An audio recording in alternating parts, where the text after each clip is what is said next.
مجھے تو سمجھ نہیں آتی غیرت کدھر چلی گئی، دینی غیرت کہاں چلی گئی۔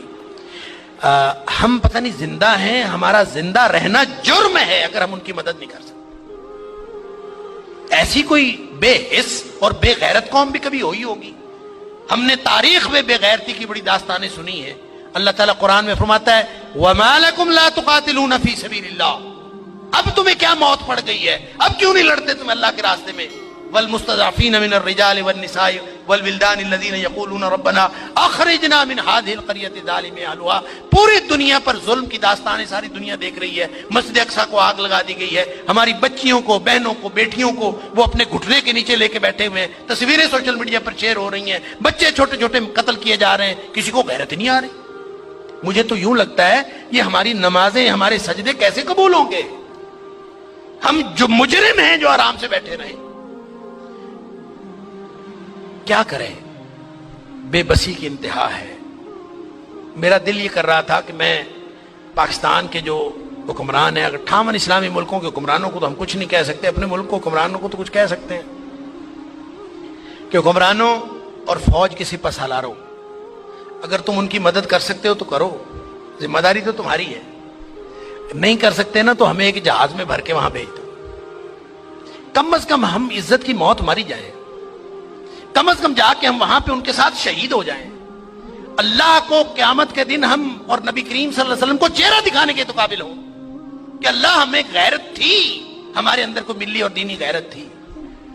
تو دعائیں ہو رہی ہیں، وہ کوئی کہہ رہا ہے کہ اللہ تو کو ابابیل بھیج دے اور ان کی مدد کر دے، کوئی دعائیں کر رہا ہے، کوئی دعائیں کر رہا ہے۔ اس طرح کے لوگوں کی دعائیں اللہ قبول کوئی نہیں کرتا۔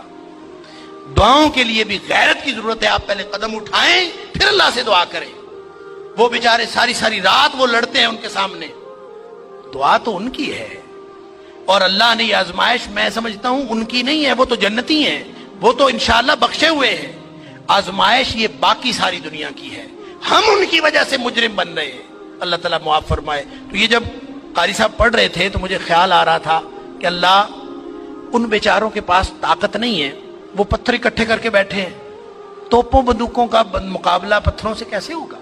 یا اللہ تو ابابیل بھیج دے، اور تو جس نے ابرہہ کو اور اس کے لشکر کو تباہ و برباد کر دیا تھا، اللہ اس دور جدید کے ابرہہ کو جو ہماری مسجد اقصیٰ کو تباہ کرنے کے لیے آیا ہے اور پوری ملت اسلامیہ دہشت گرد پھر مسلمانوں کو کہا جا، بدبخت پوری دنیا میں بدترین دہشت گردی کرتے ہیں اور پھر بات کرتے ہیں مسلمانوں کی دہشت گردی کرتے ہیں۔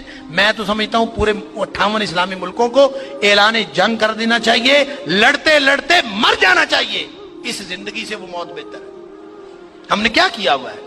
کیسی زندگی، کیسا دین، کیا کلمہ پڑا ہوا ہے ہم نے، کیسی قرآن کی باتیں، کیا قرآن کے دروس۔ ہم یہاں سکون سے بیٹھے ہیں، پنکھے چل رہے ہیں، موج میلہ پانی پینے کو مل رہا ہے، نماز آرام سے پڑھ رہے ہیں، سجدے آرام سے کر رہے ہیں، وہاں ہماری بہنیں بیٹیاں لٹ رہی ہیں۔ کہاں گئی غیرت ہماری؟ انا للہ و انا الیہ راجعون۔ مجھے تو یوں لگتا ہے کہ شاید یہ ہمارے آرام سکون سے کیے ہوئے سجدے بھی کہیں جرم نہ بن جائیں۔ اللہ تعالی ہم سب کو معاف فرمائے۔